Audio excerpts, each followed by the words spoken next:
What is bully? Like they're mean to people. They're mean to them? Okay, give an example of being mean. Say weird things. Say bad things? Okay. Where's your name tag? Bring it out, Okay. My name tag, there's like cyberbullying, there's like Cyberbullying. Oh, who's heard of cyberbullying? Really? Okay, so this is a whole new thing. I heard old. Is that? Okay, and what else are you going to say? Just say like physical. Yeah. And what else? So there's cyberbullying. How do they cyberbully you? Do they throw like 1s and 0 digits at you? No,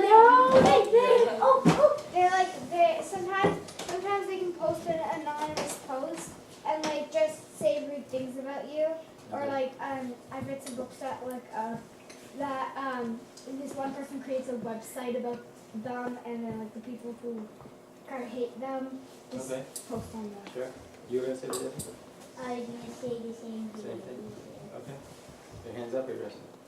What was I saying? It's like pretend you're in a game or playing like on a console or a PC. Like you get a message or something that's being rude to you. Like they're just like saying bad words to you, saying mean things. Does bullying happen at any age? Yeah. Yes. Yeah.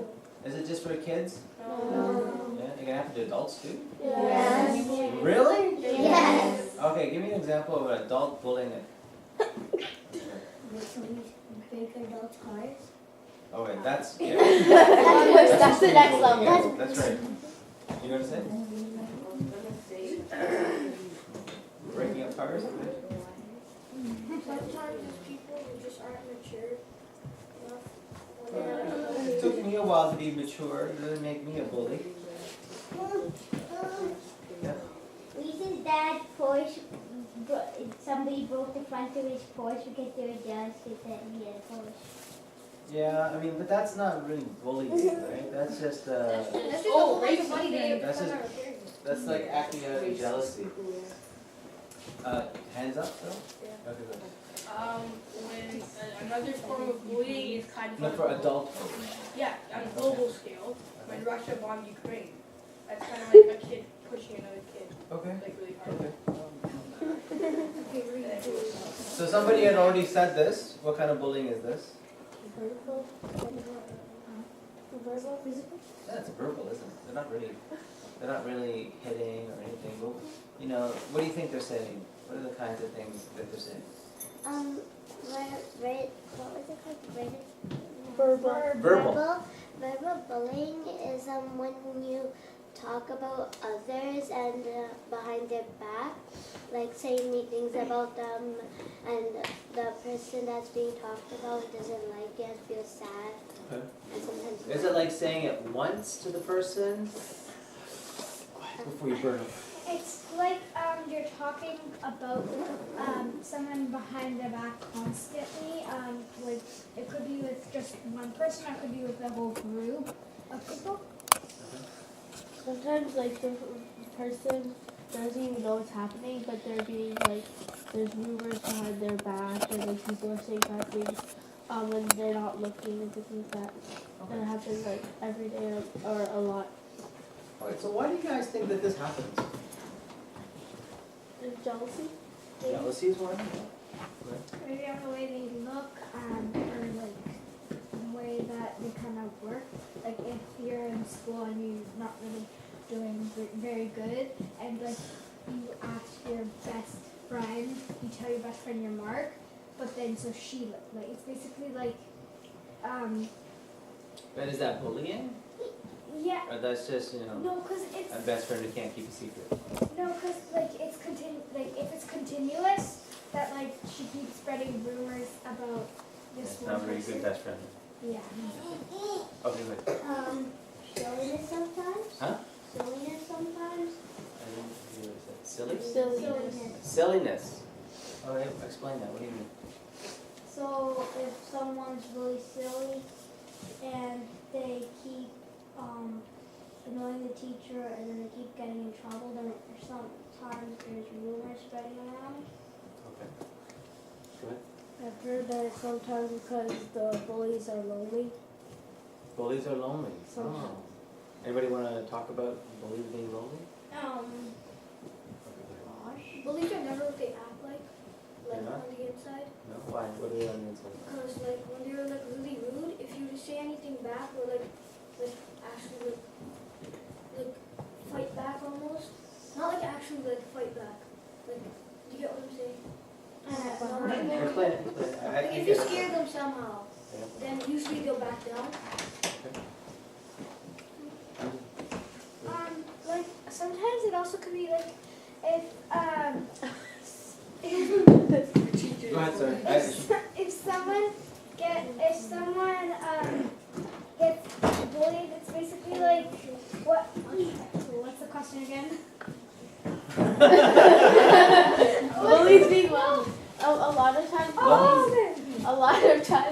bullies they don't attack the person because the person did something. It's because their family life or maybe something like at home is bothering them, or they have like a bigger problem and they don't have a way to de-stress, so then they take out all their anger or all their like stress out on a random kid who did something like wrong. I'll come back. Okay. You can put it down. I didn't see it just because of the photo. I was thinking of this before, just saying. Okay. Like sometimes like your boss has like authority over you, so they could annoy you and you can't really say anything because they could fire you. Okay. So the abuse of authority. Okay. Sometimes I Sorry, I'm sorry. She was supposed to go next. Okay. I promise you. So basically, sometimes the bullies will do it because like maybe they have low self-esteem and like since they might like not feel good on the inside, so they might like bully other people because either they've been bullied before. Don't look at me like that. I won't look at you like that. Huh? I think I'm getting bullied. Am I bullying you? Go ahead. A lot of bullies, they sometimes they try to scare people a little too much, and they scare everyone, and they don't have any friends because everyone's scared of them. So and they feel really lonely inside. So the only thing they can do is just keep picking on them because that's the only thing they can do to kind of make themselves feel better. And I can't see your name tag. Sometimes why bully people is because they probably have family issues. They have something that's stressing them out, and somebody won't stop, and like something's going around that they don't tell people that's stressing them out, and they sometimes get a little mad about it or stressed and angry about it, and they kind of sometimes bully people. Well, if they're lonely, they have no friends. So what they try to do to people is they try to take control of them and try to make them their friends. But nobody wants to be their friend because they're being rude to them and they're trying to take control of them. And people need to stand up for bullying when they're trying to take control of them. I don't have that about this bullying. I have like another form of bullying. It's like internet bullying and web bullying, Facebook and stuff. Post pictures and like when something bad at them. So same sort of thing though, right? Like whoever's doing the cyberbullying, just as everyone else is explaining here, they're bullying because, well, it looks like they want to empower. They want to feel more empowered, and they want to control someone. They want to influence someone. And for a lot of kids, and even adults, using their anger is a really easy way to control someone, right? Because if I really get mad, right, I get your attention right away, right? And then if I notice, hey, you know what, if I keep getting mad at people, you know, like, oh, he's looking at me, he's giving me attention, right? Now all of a sudden I take somebody and I start putting more control over him and give him a headlock, you know what I mean? All of a sudden I'm taking control of him, and I get sort of this enjoyment out of controlling someone physically.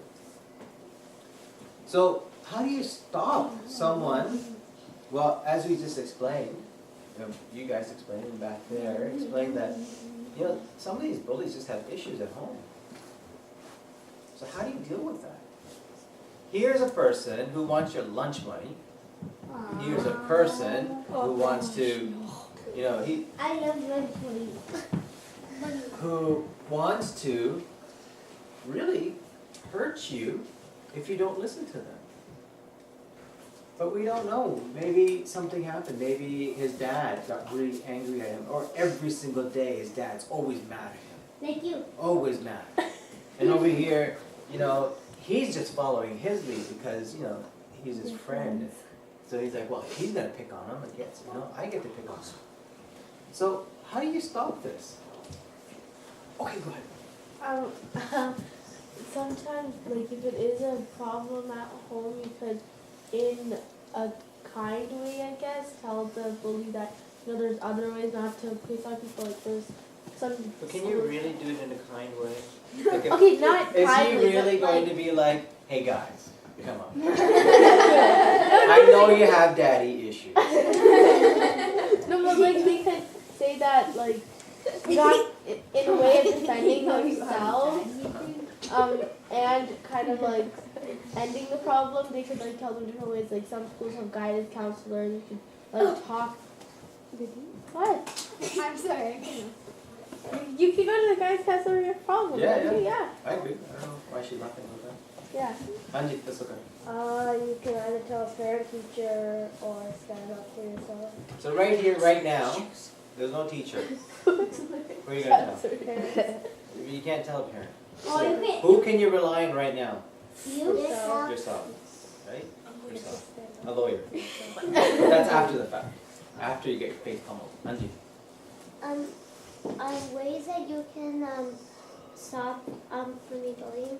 So you can stand up for yourself, like be strong and tell the bully that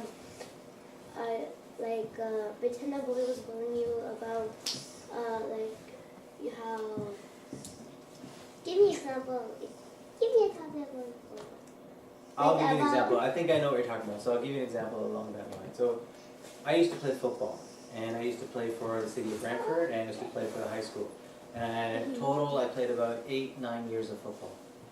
In high school, when I was in grade 9, I was so excited to finally be able to join the high school football team. So we went through the tryouts, I made the team.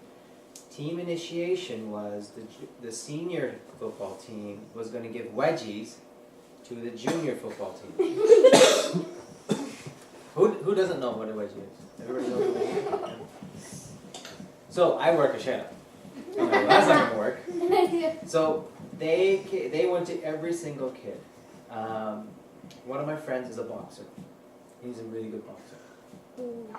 So he's a junior, and one of the seniors came up and said, okay junior, up, it's your turn.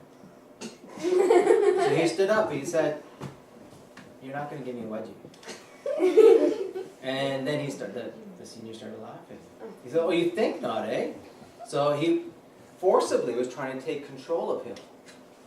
But my boxer friend, no, he did not. He didn't punch him. He didn't punch him. But he stood firm. He said, listen, I'm serious. You're not going to do this. I'm not going to let you.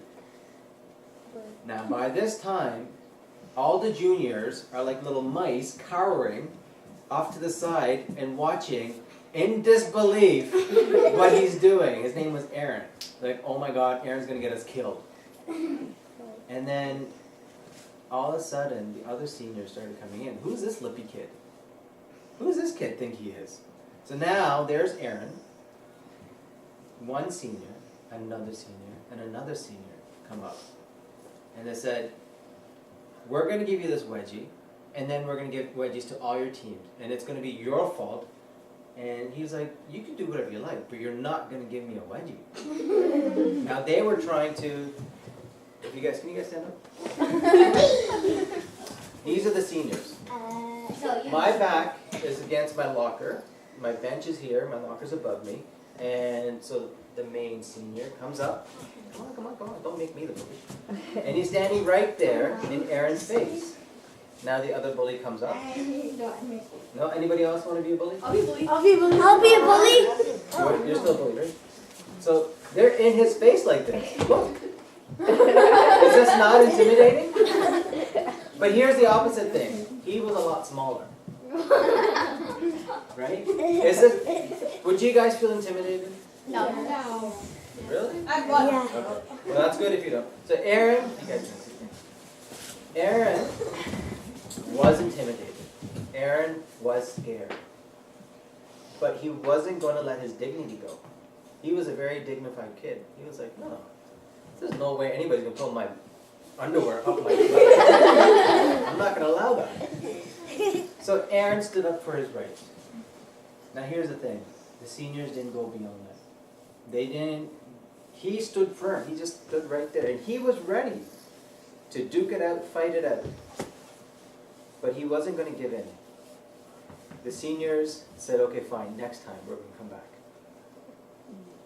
They left after that. The one kid in the whole locker room who stood up to the seniors was able to make all the seniors leave and protect the rest of us. That was the action of one kid. If he didn't do that, 3 kids had already gotten wedgies, For them. but the rest of them, all of us, I mean, that was the plan. That was initiation. We were all going to get wedgies. Why? Did the coach say that? Except for The coach doesn't allow it, but I mean, what happens in the locker room happens in the locker room. And Yell for if you go and you tell on the seniors, Then you're pummeled on this field. Then they're coming right for you.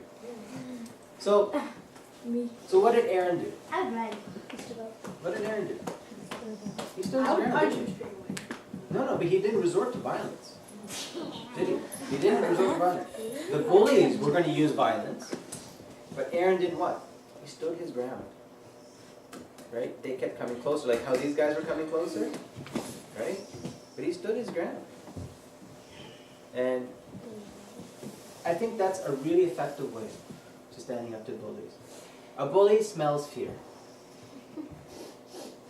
How do you smell fear? I don't They know can how to smell see fear. it and It's they like it's enjoy it. What? If they can see that they're influencing you, just how I was like, using my loud voice, projecting it, by projecting my voice, and I can get a reaction out of you.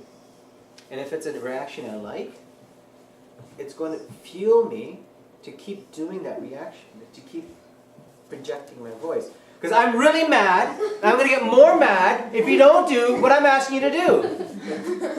And if every time I speak like that, and every time I project, and every time, if the victim, if he feels like, oh my God, if this is what he's going to do, the bully enjoys that.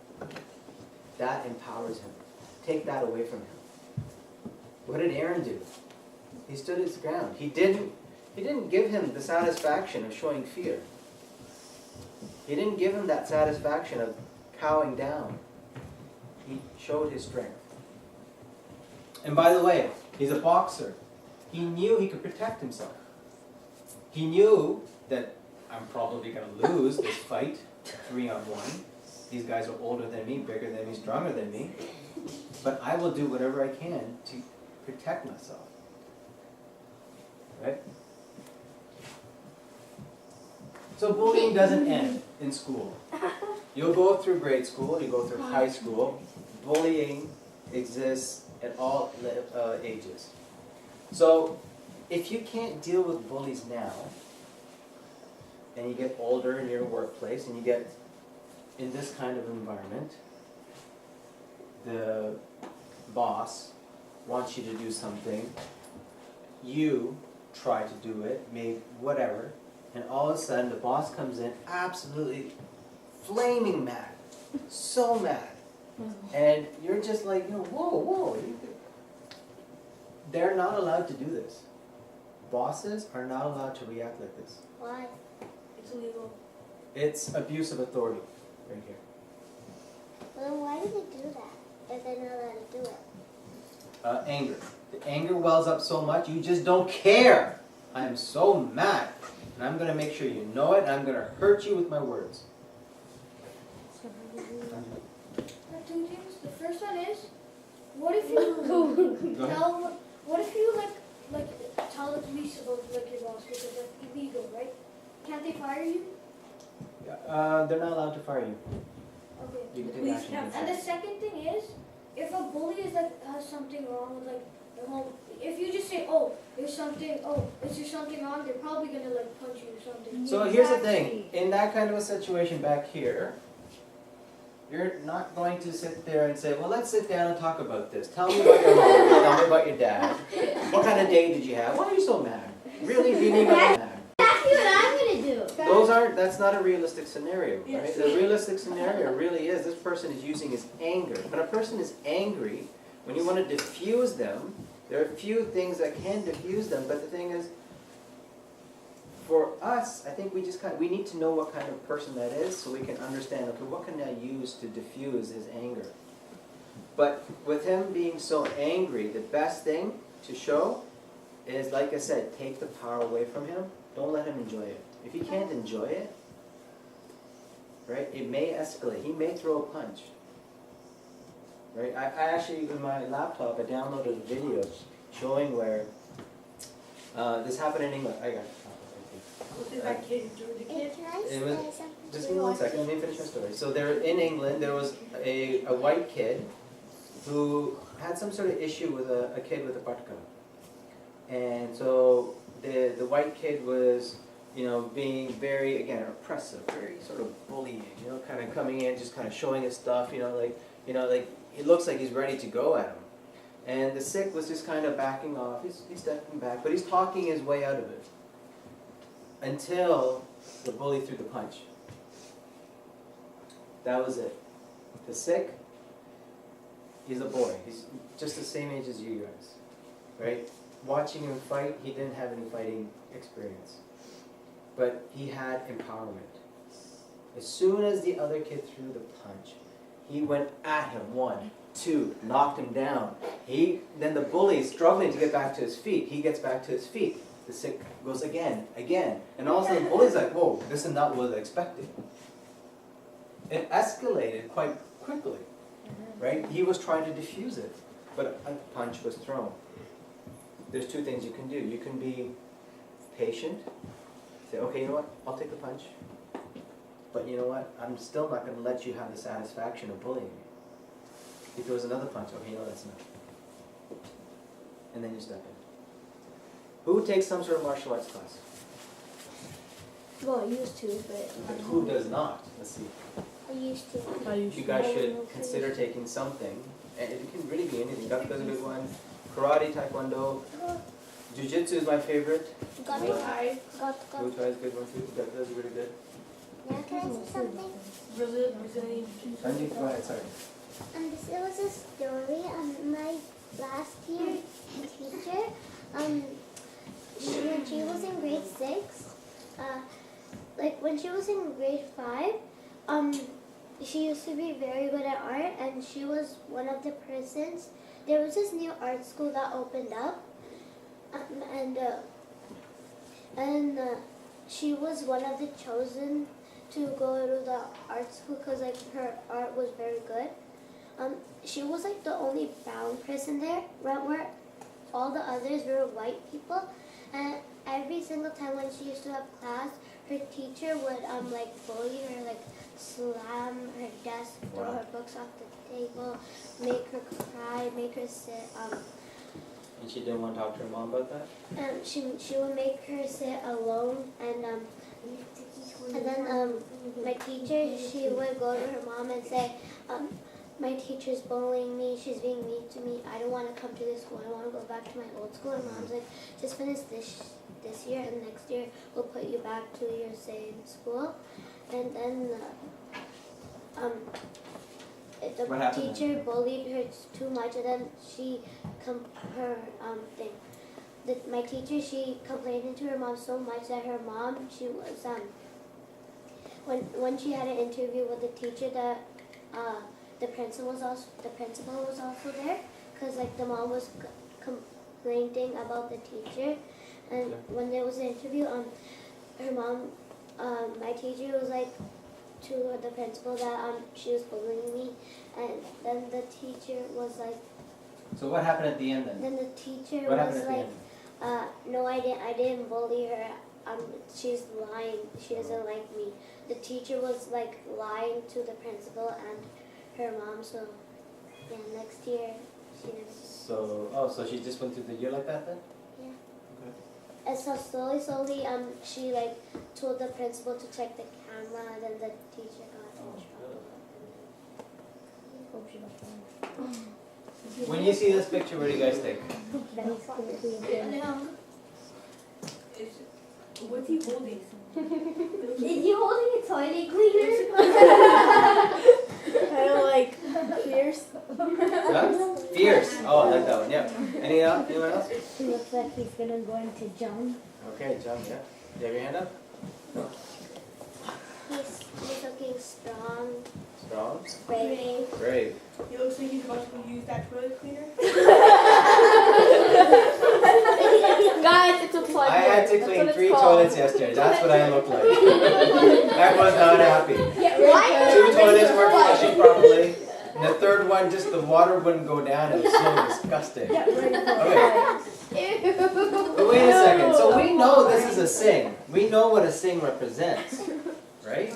But look at his fierceness. If someone else doesn't know what a sing is and looks at that, he's thinking, I'm scared. Right? So why is a sing using his force here? Well, not maybe in this particular situation, but why did sings use force?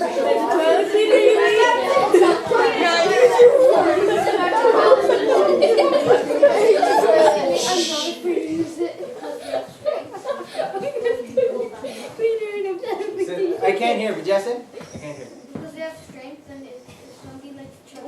If they use force, so like even a ghost would back down. Even a ghost? So we saw, I gave you the example of Aaron, right? Yep. So Aaron stood up. He didn't have to throw the punch, right? But our sings have to go beyond just standing up, right? They had to go beyond taking a punch. They had to go beyond punching back in order to preserve the dignity of all of India, not just for Sikhs. The Sikhs were protecting all of India. Same thing here. This is a painting of Baba Deep Singh. Oh my god. At least he's actually using a sword. I actually cut this picture out. Here is Bande Khan. He looks like he's. This is the moment. Please put your hand down. I'm going to get back to you. This is where Bande Khan is. The Bande Khan is over here. And this is where Baba Deep Singh, everybody knows the story of Baba Deep Singh? This is where both Bande Khan and Baba Deep Singh strike at the same time. And, Baba Deep Singh kills Bande Khan. Bande Khan severely injures Baba Deep Singh. Baba Deep Singh still able to keep fighting. Anju. When the movie starts, did they show that Guru Gobind Singh killed Bande Khan? Guru Hargobind Sahib Ji? No, the Gobind Singh.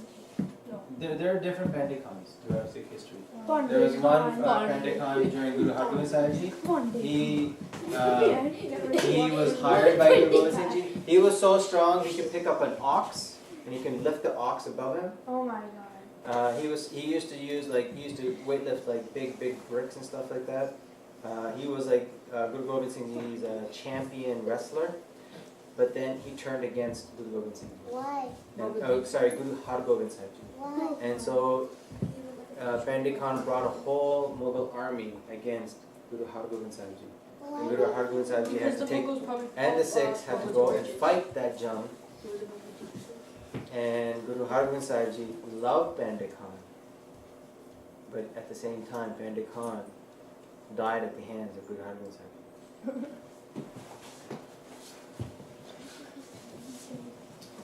So there, in the United States, there's something called the United States Council of Civil Rights. It's a very important council. I'll get to you in a second. Okay, go ahead. Why did Baba Deep Singh look like an action figure? So there's a U.S. Council of Civil Rights, and what had happened is, in California, there was so much bullying of Sikhs. Sikhs all throughout California were being bullied. So it was such a big deal that they brought it to this council, and the council looked at the proof, and they realized this is a problem. So they passed a law just recently to protect Sikhs, kids in California against bullying.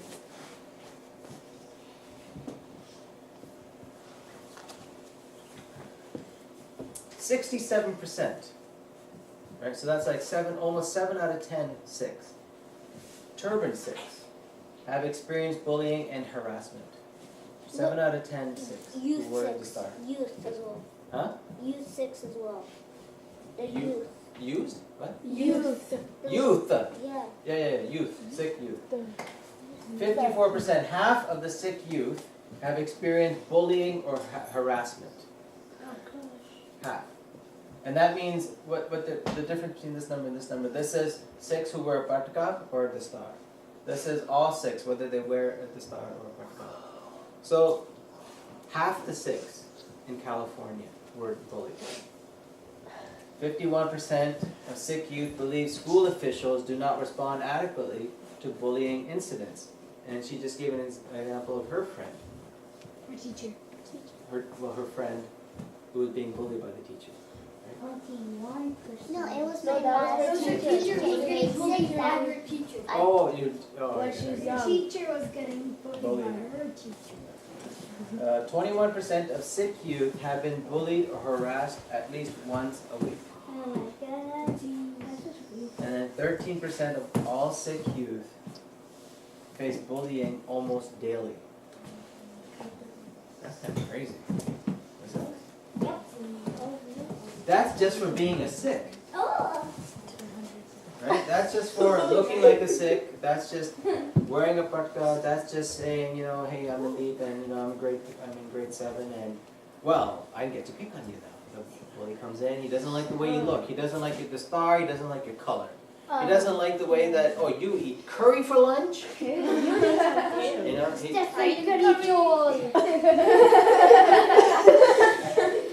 want the pizza.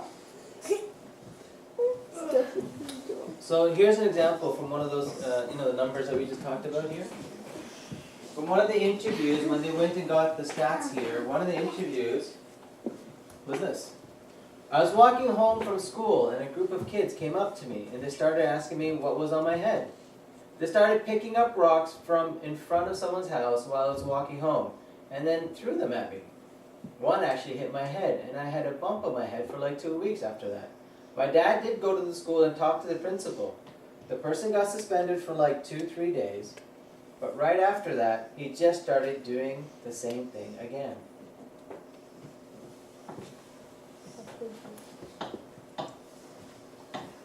This is another boy in California. I was in California like 6 years ago. It was me and my brother. We had Judas. It was just the two of us who were 6. For 2 years, we got bullied, came home crying every day. Mom got tired of it. She went to school. They didn't do anything about it. Teachers were racist out there. I was in the 5th grade, and my dad took us to a barber shop. And he was like, it's today. My mom was crying. My dad was crying. It was the day we just took our patka off and we cut our hair. We went back to school and we still got bullied. And we had to move out to Indiana just because of the bullies in California. I mean, we got bullies out here too. First, there used to be a couple of Indians in high school. But now we got all these Indians.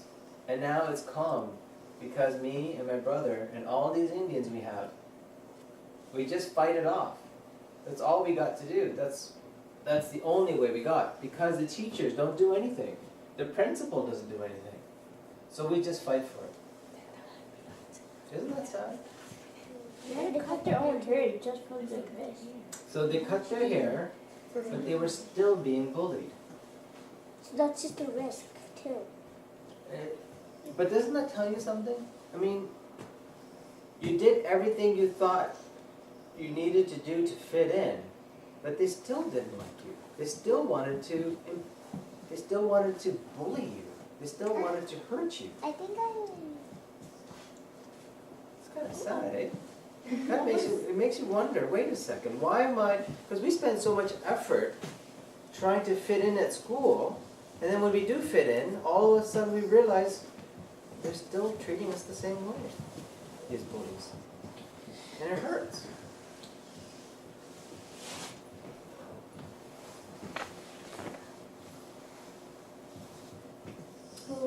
Bully.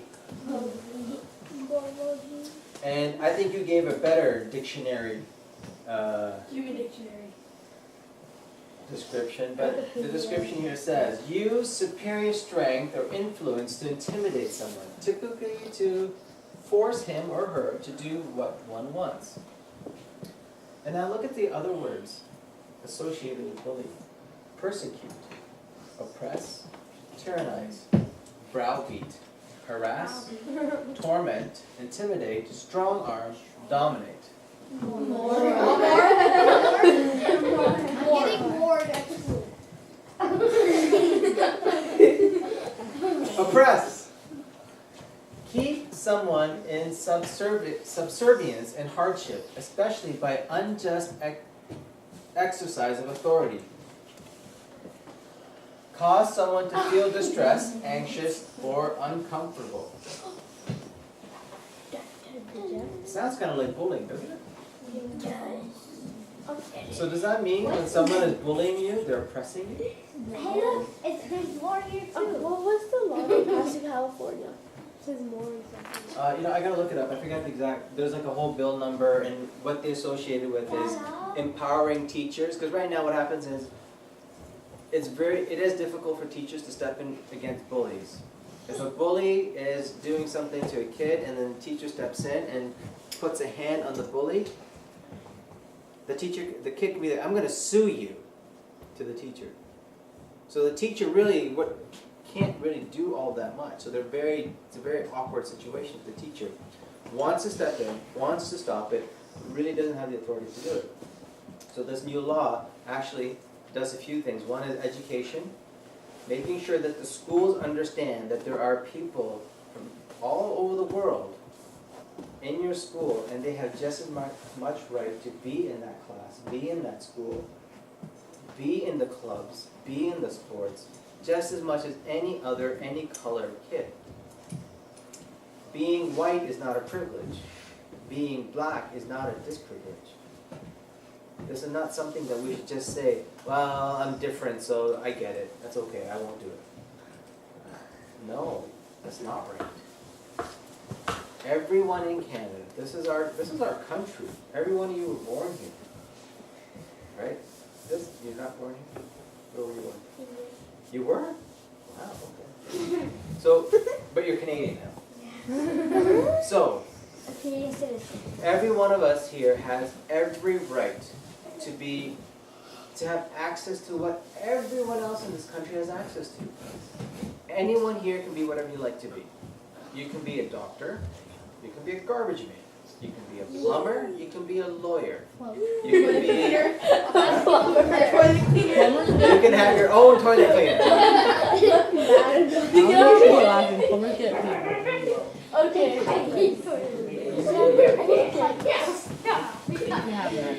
Okay. How dirty were the toilets when you were cleaning? I'll take a picture and share it with you. Share on Facebook. I think when you were scrubbing the toilet, something got into your head. Probably. And number two, It was number 2, yeah. and Okay, good. Let's go on. Bullying of an entire continent. Whoa. So let me read this first, and then I'll explain it. So, Qazi, not Quasi. It's like a cartoon character. Okay. The ruler once asked his spiritual advisor, a Qazi, as to what was the Islamic law prescribed for Hindus. And the Qazi said, Hindus are like the mud. If silver is demanded from them, they must, with the greatest humility, offer gold. If someone Muslim desires to spit into a Hindu's mouth, the Hindu should open up wide for the purpose. God created the Hindus to be slaves of the Mohammedans. The Prophet hath ordained that if the Hindus do not accept Islam, they should be imprisoned, tortured, finally put to death, and their property confiscated. That's messed up. So, that's definitely messed up. But tell me here, this is the extreme form of bullying. Yes. Extreme. But it's still bullying. Right? But at this extreme end, we call it oppression. You just keep your hand up all the time? Yep. Okay. ISIS? It's like an offshoot of ISIS. So the Mughals, who's heard of Genghis Khan? Genghis Khan. So the Mughals are a descendant of Genghis Khan, the first Mughal emperor who came marching through, or one of the first. Didn't he live in Africa? No, in Mongol, North China. So he. Genghis Khan was actually considered to be the most evil person who ever lived. He actually killed more people than Hitler and Joseph Stalin. Here's another funny thing. He had hundreds of kids. And here's the other thing. 2/3 of the world's planet have some sort of Genghis Khan's DNA. What? That's how many kids he had. What? He had like so many people. Did you say 2/3 of the world? There's Bro, a huge that's a number. lot. It's more than half, I remember. I was like, How yo, many you're child does he kidding. have? Huh? How I don't know many- how that could even work. How many wives? Do you know one wife? No. Okay. He had, Oh my god. I don't know, like a kid a day or something. So this is extreme form, right? Here's another account, different book, a different part of the history. A colonial experiment was extremely violent, and the Muslims could not rule the country except by systematic terror. Cruelty was the norm. Burnings, summary executions, crucifixions or impalements, inventive tortures. Hindu temples were destroyed to make way for mosques. On occasion, there were forced conversions. If ever there were an uprising, it was instantly and savagely repressed. Houses were burned. The countryside was laid waste. Men were slaughtered, and women were taken as slaves. That's really. Really bad. The massacres perpetuated by Muslims in India are unparalleled in history. Bigger than the Holocaust of the Jews by the Nazis, or the massacre of the Armenians by the Turks. More extensive than the slaughter of the South American native population by the invading Spanish and Portuguese. This is our history here, guys. This is why we're here. Right here. Guru Nanak Dev Ji came up during this period. 1990. Guru Nanak Dev Ji came up and he started preaching a whole separate religion. He started talking about truth. When Muslims were killing, torturing, I mean, you saw how bad it was. I can't remember the numbers now, it was approximately something like 60 million to 100 million over a couple of hundred years. That's how many Hindus they had killed. It was constant killing. The first radical Islamic emperor, I can't remember what year it was, in his first assault in India, it was so brutal, so bloody. Estimated 20 million Hindus died at that one rate. 20 million. There are like 30-something million people in Canada. So In 1980, there was like 24 million people. So think about that. He pretty much wiped out everything except for the Yukon Territory. Right? He just absolutely decimated 20 million people? that's a lot. For what? For what? So he can spit in their mouths? So he can take their properties? So he can... But what do you think he was doing this for? What do you think that... What was that first bully? Remember the bully we were first talking about? The one who feels empowered when he uses his force? Money. The same thing, except a whole different scale, isn't it? He takes enjoyment and he gets even spiritual advisors to justify. That, yeah, what you're doing is good. This is good. It's ordained by the prophet, he says. What? Prophet is Muhammad is the Islam's prophet, like their guru. No, I forget the guy's name. Oh, I got a question. So, some examples of oppression, bullying, extreme bullying. So this was 1748, I think, around that time. Mir Manu sends an army to annihilate the Sikhs. Not once, but twice. This is after. So he sends an army of, I think it was 30,000 people. Did I write up here? There's around 30,000 Mughal soldiers, and they went throughout Punjab looking for Singhs, looking for Singhiya, looking for their children, with one purpose, to kill them. Cut them into pieces. To find their Gurbani, burn it. To find anything that they had, take it and kill them. That was one purpose. There was nothing else to do. Kill the Sikhs. Not once, but he did it again twice. First time he did it, he captured, I can't remember how many Sikh women. He captured so many Sikh women, he made them, and he made special chakkis for them. You know, chakki is where you make flour out of corn and wheat. So you take the corn, take the wheat, you put it in between two big sort of rock plates almost, and there's a stick on it, and you hold a handle, and you got to rotate the big, it's like a wheel, but it's made out of rock, and it's two wheels. So you put so here's two wheels, you put the wheat here, in between, you put the rock on top, there's a handle, you got to just turn it, and it grinds it into a flour. So he had a special chakki made for them. The chakki was so heavy, it required an immense amount of force. And if they couldn't do a certain amount, they were beaten and tortured. How were they tortured? Well, we saw how, there's just so many ways that they torture. There's so many, beating, hitting, poking, cutting, gouging, whipping, anything that they can do to hurt them. Me and Manu even threw kids in the air and made them fall into space. So that was the next part. Even though they were being tortured like this, they told the women, they told the Singhiya, we'll let you go if you become Islam, if you become Muslims. Join Islam and we'll let you go free, you and your kids. How about the men? But they just grabbed, they killed the men. They grabbed the chakki and they said, we'll never give up Guru Nanak Dev Ji's faith. Their faith was more important to them than their own life. So, Mir Manu, okay.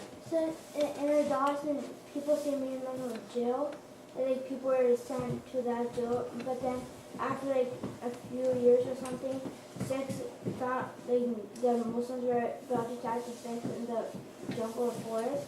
The Sikhs actually they put him on the horse, and he dragged him all the way across to where they attacked first, and then he was tortured and killed there, and then they showed him.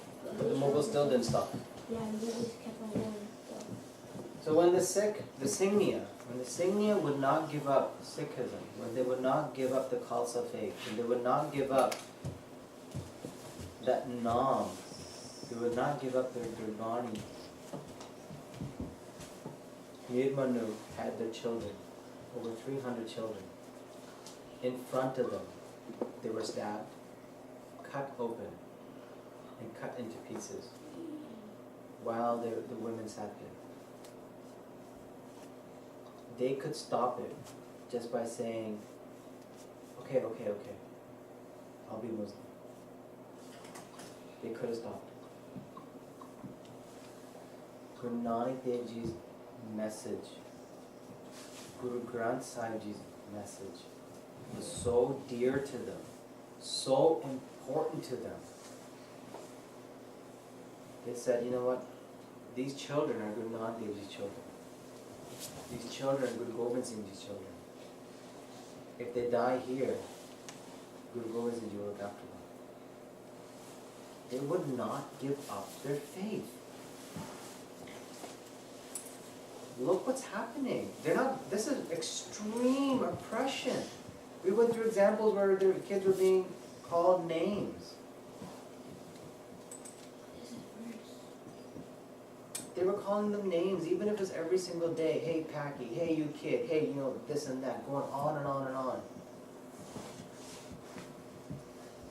Their kids were killed in front of them. Their ears were cut, the children's ears. Their fingers, their hands were cut, their arms were cut, their feet were cut, broken in pieces. That's a baby. They made a sport out of it. Beating it up? They took the baby, threw it in the air, and they took their spears and speared the baby.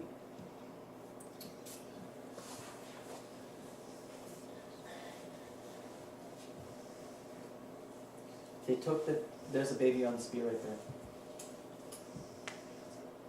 Those are vultures waiting to sit and eat the pieces left over.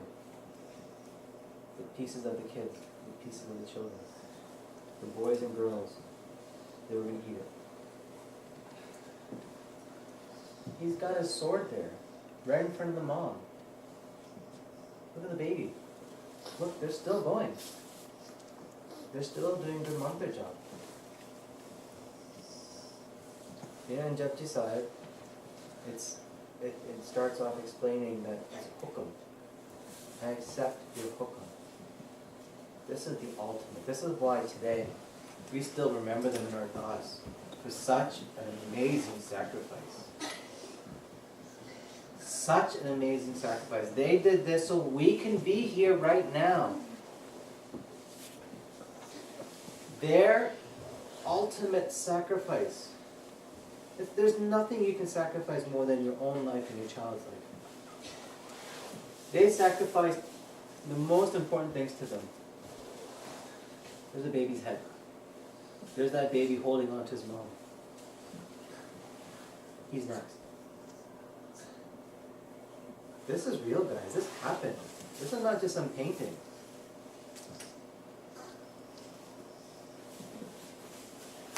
The leader of the Buddha Dal, Kapoor Singh Virk, went into Lahore to try to save the women.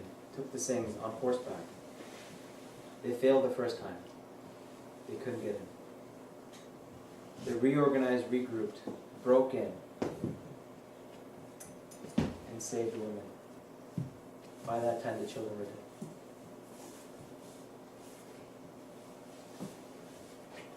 There is nothing bigger than what they did here. They stared the bullies right in the eyes and said, do what you want, but I will not give up. My faith is bigger than me. I believe in something bigger. I believe in ultimate truth. I believe in Waigu. There's nothing you can say or do to me to take that away. Every single one of you, every single one of us, is related to somebody here. Oh. This is our family here. This happened to our family.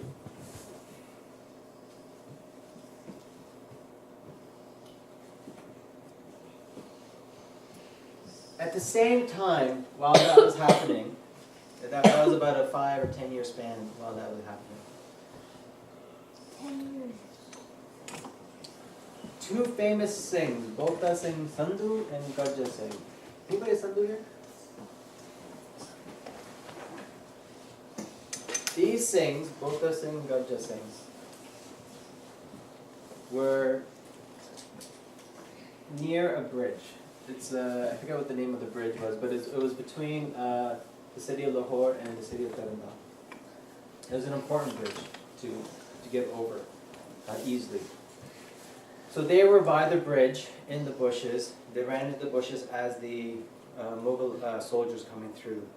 The Mughal soldiers, here let's, okay, I'll just explain. The Mughal soldiers were standing about here, and they were talking in Punjabi. Bhota Singh, Garjit Singh were back here, behind the bushes. They could hear clearly what they were saying. They were saying things like, the Sikhs are too scared to come out now, they're all hiding. They're a bunch of, weak, they're almost dead now, they're almost annihilated, there's almost nothing left of them. We got nothing to worry about, nothing's going to happen. Bhota Singh, Garjit Singh heard the insults, and they couldn't take it. They walked out. They knew once they exposed themselves, the gig is up. They exposed themselves, they came out, and they said, here we are, what do you want to do? In 3 minutes flat, the soldiers were dead. Bhota Singh, Garjit Singh, all they had, what are these called? Six. Dogs. What are they called? Dogs. Dogs. And a sword. No swords. Oh, he took a sword from them. All they had were staffs. Man, these dogs can kill them like that. And what ended up happening was Zakir Khan, he was the governor at that time. He sends 100 soldiers. So what happened was when they killed those the first sort of group of soldiers, word got back to Zakir Khan that both the Singh, Garjit Singh, two Singhs, have taken over the bridge, and they're charging people to go over it now. And they're saying, oh, you got a donkey cart? Okay, that's 1 paisa. You got, what's in your cart? Okay, that's 1 anna. And so they're charging people. They took control of this. And they said, we're going to make money off this now, and we're going to use that money as towards seva for the Sikh Sangha. That's good. Zakir Khan couldn't have that, so he sent 100 people, 100 soldiers. Oh, God. And the general of the that force came in, and he said, listen, you guys have staffs. You only have dongs. We've got swords, we're fully trained, there's 100 of us, we're on horseback. Just come with us peacefully. We don't need to do this. Garjit Singh took his staff like this. Bhota Singh took his staff like this. They held on to the bridge and said, send 4 of your best. 4. Send us 4 of your best. The general's like, fine. So he sends up 4. Dong, dong, dong, dong, dong, dong. They were dead. Garjit Singh picks up the sword. Send 4 more. Oh, God. The general knew what was going to happen. He's like, this is not going to work. He sent everybody in. All 100 came in. They held off, and I can't remember how many of them that they killed. But they killed a good portion. This is the ultimate form of standing up against bullies. Remember we talked about the difference between oppression and bullying? This is extreme. Look, they just stood up to it. What do you think? I mean, we haven't gotten there yet. I only have a few minutes left, but we haven't gotten to where do you think they're getting this power from? Like, But how do they get it? like doing Through good bonding. It took, the British couldn't figure out, when the British came to Punjab, they couldn't break down the Sikh armies. They couldn't control them. They couldn't influence them. They couldn't beat them. What is it that empowers these guys?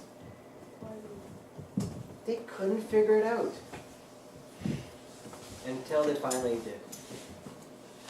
Guru Granth Sahib Ji. They realized, jado gurdware jande, they saw who they matha taking to. They don't matha take to anybody.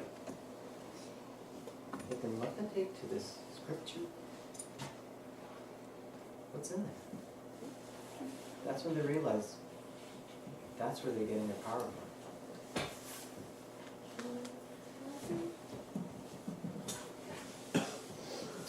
So this is a Shabbat. It's it's a nice shabad. It's not that hard. We'll sing it, and then we'll sing actually the whole shabad. I think we have time for the whole shabad. We'll sing the whole shabad, and then what you guys should do is, I think everybody, this is a very common shabad. Go home and practice this shabad. This is a very empowering shabad.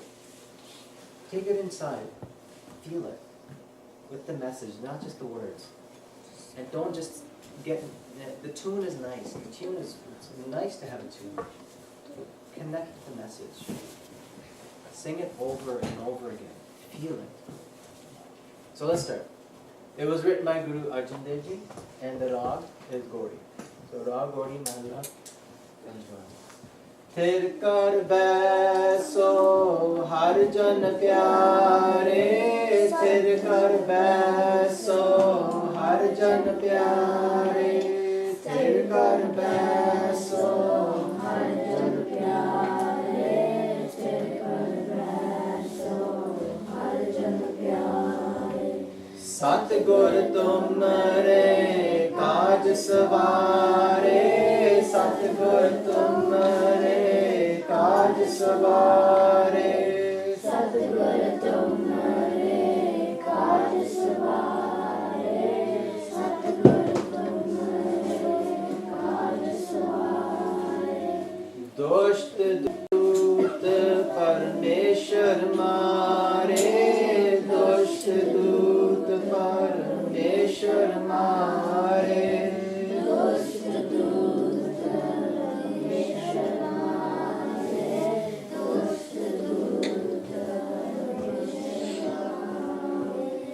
Janaki page रखी करतारे, Janaki page रखी करतारे, Janaki page रखी करतारे, Janaki page रखी करतारे।